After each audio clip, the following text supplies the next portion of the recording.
Halo Sobat Movie, kali ini saya akan menceritakan kisah teror makhluk gaib yang terjadi di sebuah kompleks perumahan. Tentunya dalam tayangan horor Argentina.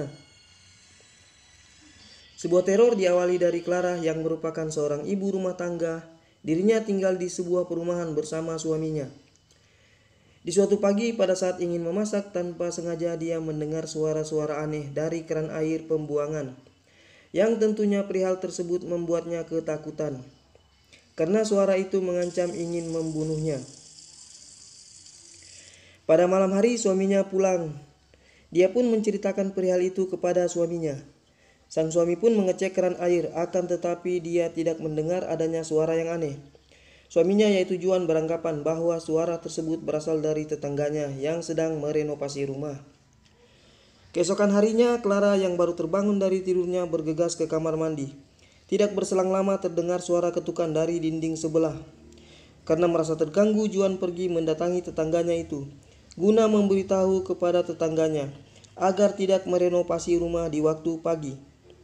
Karena tidak ada respon dari tetangganya, Juan pun semakin marah dan mengatakan akan menelpon polisi jika tetangganya masih memukul tembok di pagi hari. Setelah itu Juan pun kembali ke rumahnya dan hendak menemui istrinya. Tiba-tiba terdengar kembali suara ketukan, kali ini datangnya dari dalam rumahnya sendiri. Suara berasal dari kamar mandi. Karena penasaran, Juan segera melihatnya. Juan terkejut dan heran ketika dia melihat istrinya dalam posisi melayang sambil membenturkan tubuhnya berulang-ulang kali. Tak tega menyaksikan istrinya seperti itu, Juan berupaya menolong dan ingin menyadarkan istrinya dari pengaruh roh jahat. Akan tetapi kekuatan supernatural semakin menguasai tubuh istrinya, serta semakin kuat membenturkan tubuh Clara. Akibat benturan yang terus-menerus itu, Clara pun tewas dengan cara mengenaskan. Juan menangis karena tidak dapat menolong istrinya yang tewas dengan cara yang tidak wajar. Di sisi lain, Walter Carabajal adalah tetangga Juan. Dia menelpon Dr. Mora dan memberitahu ada sesuatu hal yang aneh yang kerap mengganggu di rumahnya. Lalu pada malam harinya, Walter yang sedang istirahat merasa ada yang aneh di kolong tempat tidurnya. Setelah memeriksa, dia justru tidak menjumpai sesuatu yang mencurigakan. Ketika Walter hendak tertidur, tiba-tiba saja tempat tidurnya bergerak. Perihal itu membuat dirinya terkejut, lalu berpikir apakah ini hanyalah halusinasinya saja. Karena merasa penasaran, dia kembali memeriksa kolong tempat tidurnya. Namun untuk kesekian kalinya, Walter tetap tidak menemukan sesuatu yang mencurigakan. Di saat setelah itu, Walter hendak ingin tertidur. Tiba-tiba lampu yang berada di kamarnya padam dengan sendirinya. Ketika dia ingin menyalakan kembali lampu yang padam tadi, dirinya tanpa sengaja mendengar begitu jelas suara telapak kaki yang berlari menuju dapur. Karena sudah merasa semakin ketakutan, dia berusaha menutup tubuhnya dengan memakai selimut. Tak terasa seluruh tubuhnya bergetar. Dia pun mencoba berdoa agar terhindar dari makhluk itu. Akan tetapi makhluk itu semakin mendekatinya, dan saat itu pula Walter melihat penampakan aneh berupa jari jemari yang panjang muncul tepat di atasnya. Di pagi harinya Walter terbangun dan melihat seisi kamarnya sudah berantakan. Beberapa benda berjatuhan dan masih bergerak dengan sendirinya. Hal itu membuatnya semakin tidak nyaman. Ketika berada di tempat kerjanya, kembali Walter menghubungi Dr. Mora hendak memohon bantuan. Namun Dr. Mora enggan membantu tanpa ada bukti yang nyata. Sepulang dari tempat kerjanya, dia membeli sebuah kamera yang akan dipasang di dalam kamarnya agar mendapat rekaman makhluk itu sebagai bukti yang diberikan ke Dr. Mora nantinya. Setelah memasang kamera di kamarnya, Walter kemudian tidur. Tengah malamnya dia terbangun setelah mendengar kamera terjatuh ke lantai. Walter yang mencoba mencari tahu penyebab jatuh kameranya tanpa sengaja melihat dengan jelas bayangan makhluk aneh di dinding dengan jari yang lumayan panjang. Walter yang semakin ketakutan berusaha menyalakan lampu kamarnya.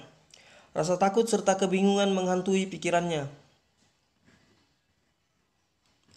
Walter kemudian mengambil dan memutar kembali kameranya.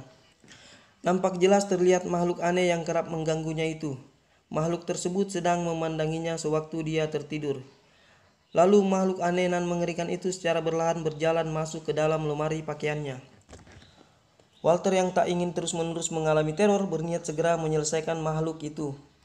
Dia mengambil sebuah senjata lalu menuju lemari. Setelah membuka lemari tersebut, dia sama sekali tidak menemukan makhluk itu. Merasa putus asa, Walter pun kembali mencoba memutar rekaman video dari kameranya itu untuk mengetahui dari mana datangnya makhluk aneh itu. Makhluk tersebut ternyata muncul dari kolong tempat tidurnya. Tanpa menyadari, lemari yang tepat berada di belakangnya terbuka. Kemudian keluarlah makhluk aneh tersebut. Walter yang merasa bahwa makhluk aneh itu telah berada tepat di belakangnya, tidak kuasa menggerakkan tubuhnya. Namun dengan cepat makhluk aneh itu mendekati dirinya, kemudian langsung menerkamnya. Di hari berikutnya, ada seorang bocah berlari ingin mengambil bolanya. Karena merasa haus, bocah itu meminum air keran milik Walter. Terdengar suara larangan untuk tidak meminum air keran itu. Karena merasa bersalah, bocah itu mencari sumber suara yang melarangnya sambil berjalan mundur. Bus yang lewat langsung menabrak bocah malang itu hingga tewas. Bocah tersebut adalah anak Alicia yang merupakan tetangga Juan dan tinggal di seberang rumahnya. Beberapa hari semenjak meninggal anaknya, Alicia merasa tertekan. Pikirannya tidak menentu. Kemudian Alicia mendengar ada yang telah menggedor pintu rumahnya. Namun setelah dia memeriksa melalui jendela, dia sama sekali tidak menemukan adanya seseorang, melainkan hanya jejak kaki seorang bocah yang berlumpur. Janu, seorang penyidik, datang ke rumah Alicia setelah dirinya menerima telepon dari rekannya Funes yang memberitahu padanya bahwa ada seorang bocah yang datang ke rumah Alicia, akan tetapi bocah itu telah meninggal dan bahkan sudah dikuburkan 4 hari yang lalu. Funes pun mengajak Janu ke ruangan belakang, di mana ruangan tersebut tampak mayat seorang bocah yang sedang duduk di kursi meja makan. Di depan mayat tersebut ada segelas susu serta semangkok sereal. Karena merasa penasaran, Janu sang penyidik mendekati mayat bocah itu untuk memeriksa juga memastikan apakah mayat bocah itu masih bernafas atau tidak. Setelah memeriksa dengan menggunakan sebuah sendok, ternyata mayat itu tidak bernafas. Lalu Janu mengatakan kepada Funes menurut pengalaman yang pernah dialami sebelumnya bahwa ada sebagian orang tua yang enggan merelakan kematian anaknya. Dan bahkan ada pula orang tua yang nekat menggali kuburan anaknya sendiri, lalu mengambil kembali jasad anaknya. Janu juga mengatakan mungkin saja Alicia melakukan hal itu, serta menyuruh Funes untuk memeriksa keadaan Alicia. Sebenarnya Funes mengharapkan jawaban lain dari Janu, karena Funes memahami dan mengenal betul tentang sifat Alicia. Karena dia adalah mantan kekasih Alicia. Keasikan bercerita, tiba-tiba susu tumpah dengan sendirinya. Funes merasa yakin jika mayat itulah yang telah menumpahkan susu itu. Janu kembali menghampiri untuk memastikan kalau mayat bocah tersebut tidak bergerak sama sekali. Janu pun memberikan saran kepada Funes agar segera menguburkan mayat itu, serta membius Alicia, karena jika pihak jaksa tahu tentang perihal ini, Alicia akan dimasukkan ke dalam rumah sakit jiwa. Setelah mendengar pernyataan itu, akhirnya Funes menyetujuinya. Kemudian Janu mendekati mayat tersebut dan mencoba bertanya ke mayat itu. Apa keinginan mayat itu berada di sini dan apa yang ingin dikatakan mayat itu sehingga kembali ke rumah ini. Di pagi harinya, Janu melihat Dr. Mora yang sedang memotret rumah milik Walter. Ternyata itu merupakan pertemuan pertamanya dengan Dr. Mora. Dan Janu memberitahukan jika dirinya pernah menghadiri seminar Dr. Mora yang membahas tentang masalah gangguan gaib juga metasimbiosis. Funes datang mengatakan kalau dirinya tidak bisa membawa mayat itu ke pemakaman karena akan takut ketahuan warga sekitar. Juan pun menyerahkan sepenuhnya masalah itu ke Funes, sementara dia akan melakukan pengecekan bersama Dr. Mora. Lalu mengajak Dr. Mora menuju rumah Alicia. Setibanya di rumah Alicia, dia melihat Alicia yang masih terbaring karena telah dibius. Dr. Mora juga merasakan bau yang tidak biasa, yaitu bau kematian. Kemudian Janu memperlihatkan padanya mayat bocah yang masih berada di meja makan. Lalu menjelaskan kalau dahulu dirinya adalah seorang dokter forensik yang telah banyak menangani kasus mayat untuk diautopsi. Juga sering mengalami hal yang tak wajar. Salah satunya yaitu mayat seorang pria yang bangkit kembali dan bercerita padanya bahwa anaknya lah yang telah membuatnya terbunuh. Sementara itu, ada seorang anak yang masuk melalui tembok pagar Alicia. Anak itu sedang mencari mainannya yang tertinggal pada waktu lalu. Tanpa sengaja dia melihat mayat temannya itu. Merasa heran, dia pun mengetuk-ngetuk pintu belakang. Tiba-tiba saja mayat yang masih berada di meja makan bergerak dan membuat anak itu ketakutan. Kemudian anak itu berteriak. Dokter Mora yang sedang menceritakan perihal kedatangannya itu karena ingin melakukan penyelidikan, sambil menunjukkan beberapa foto dari Walter. Karena mendengar ada suara teriakan, mereka langsung menuju ke belakang. Janu yakin jika ada seseorang yang telah masuk ke dalam rumah. Ketika dia menemukan tas ransel milik anak itu. Kemudian Janu memindahkan mayat bocah itu dan memasukkannya ke dalam freezer sebelum banyak warga yang tahu. Akan tetapi anak itu merekam aksi mereka melalui kamera ponselnya. Funes yang baru saja tiba diberitahu oleh Janu jika mayat itu telah dimasukkan ke dalam freezer. Funes yang sedang memeriksa freezer tersebut meminta agar Janu mematikan aliran listrik. Namun tiba-tiba freezer bergerak dengan sendirinya yang membuat mereka terkejut. Pada hari berikutnya, Janu, Dr. Mora, dan rekannya Rosentok mendatangi Juan di rumah sakit. Lalu Dr. Mora meminta persetujuan untuk menginap di rumah Juan dalam melakukan penyelidikan. Karena banyak aktivitas gaib di rumah mereka, khususnya di rumah Juan. Juga Dr. Mora mengatakan kalau tetangganya telah menyetujui untuk melakukan penyelidikan di rumahnya. Kemudian mereka membagi tugas ke rumah yang berbeda. Rosentok menyelidiki rumah Walter bersama Funes. Lalu Rosentok bertanya tentang kabar Walter, namun Funes tidak mengetahui keberadaannya. Kemudian Janu melakukan penyelidikan di rumah Alicia serta Dr. Mora di rumah Juan. Lalu Dr. Mora melihat bercak darah milik Clara yang belum dibersihkan. Dr. Mora juga mempersiapkan alat pendeteksi tentang keberadaan makhluk gaib. Funes yang menemani Rosentok di rumah Walter merasa ketakutan dan tidak nyaman. Menurut Rosentok itu adalah hal yang wajar, karena Rosentok juga merasakan hal yang demikian. Kemudian Funes menelpon Dr. Mora, menyampaikan kalau mereka telah berada di rumah Walter, juga menyatakan jika lampu di rumah Walter padam. Dr. Mora menyatakan lebih baik jika lampunya tetap padam. Rosentok yang mulai melakukan penyelidikan, tiba-tiba tangannya tertusuk sebuah pisau yang berada di bawah lemari. Funes pun berusaha menolongnya untuk melepaskan pisau yang masih tertancap di tangan Rosentok. Tetapi Rosentok merasakan bahwa ada sesuatu hal yang aneh di dalam lemari yang terus-menerus mengisap darah di tangannya akibat tertancap sebuah pisau.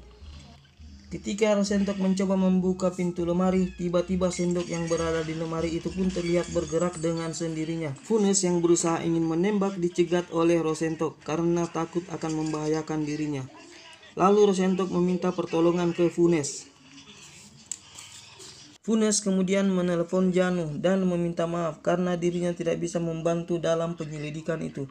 Karena dia merasa sangat takut, dia juga menyampaikan kepada Janu kalau dirinya mempunyai masalah yang aneh dan tidak sanggup melihat hal-hal yang gaib. Dr. Mora yang berada di rumah Juan menemukan sesuatu yang aneh melalui alat pendeteksinya itu. Kemudian memeriksa keran air pembuangan. Akan tetapi tidak menemukan sesuatu hal yang aneh. Alat pendeteksinya kembali bergerak dan mengarah ke sebuah tembok yang retak. Dr. Mora pun langsung memeriksa tembok tersebut. Setelah memeriksa, dia belum menemukan sesuatu hal yang aneh. Funes yang merasa urusannya telah selesai berniat hendak pergi dari rumah Walter. Namun Rosentok menahannya karena ingin menunjukkan sesuatu makhluk yang aneh kepada Funes. Makhluk itu berada tepat di kolong tempat tidur Walter. Funes yang merasa takut juga penasaran mencoba melihatnya. Tiba-tiba makhluk itu ingin menyerangnya. Dengan sebuah senjata yang ada di tangannya, Funes merasa tertantang ingin menghabisi makhluk itu. Karena usahanya gagal, Funes berlari kemudian meninggalkan rumah tersebut. Sementara itu, Rosentok memberitahukan bahwa dia telah menemukan makhluk aneh di rumah Walter, lalu menyuruh Dr. Mora untuk mendokumentasikan penemuannya. Funes yang ketakutan hendak menemui Janu di rumah Alicia. Akan tetapi dia melihat ada sesuatu yang tidak beres di rumah itu. Ketika dia mendengar suara dari dalam lemari, dia langsung membongkar lemari tersebut. Ternyata ada Janu yang nampak pucat di dalamnya. Matanya berdarah lalu meminta pertolongannya. Kemudian Funes mendatangi Dr. Mora lalu mengatakan perihal itu. Tetapi Dr. Mora menyatakan bahwa perihal yang dialaminya adalah sesuatu yang tidak nyata. Tiba-tiba tangan makhluk aneh tersebut keluar dari tembok yang retak, kemudian menerkam Dr. Mora. Funes yang menyaksikan peristiwa itu sangatlah terkejut. Kemudian tubuhnya jatuh ke lantai. Dan pada saat itu keluar makhluk aneh yang mengerikan. Makhluk itu keluar dari sebuah tembok yang retak. Karena rasa sakit yang dideritanya, Funes berusaha bangkit namun tak kuasa. Makhluk itu menghilang ketika Alicia datang. Funes pun meminta bantuannya untuk segera membawanya ke rumah sakit. Alicia pun menyetujuinya. Kemudian mereka hendak pergi ke rumah sakit memakai mobil Alicia. Akan tetapi dia melihat mayat anak Alicia yang berada di dalam mobil. Funes mengurungkan niatnya lalu ingin pergi memakai mobilnya sendiri. Setelah masuk ke dalam mobil, tiba-tiba Dr. Mora dengan tubuh terbalik datang menghampirinya dan membuat Funes terkejut lalu pergi dengan kecepatan tinggi.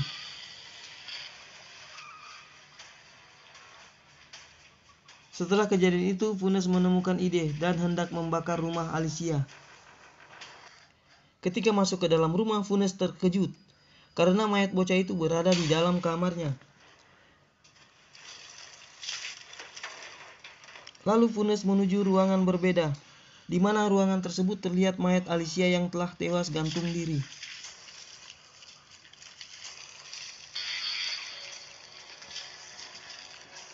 Ketika hendak mencoba menyalakan api, Funes kembali dikejutkan dengan kemunculan Janu yang mengganggunya. Dengan segera dia melepaskan sebuah tembakan yang tertuju ke rumah tersebut. Api pun berkobar dan menghanguskan rumah tersebut. Demikian cerita singkat ini. Bagi yang penasaran silahkan menuju grup Dunia Horor. Bye.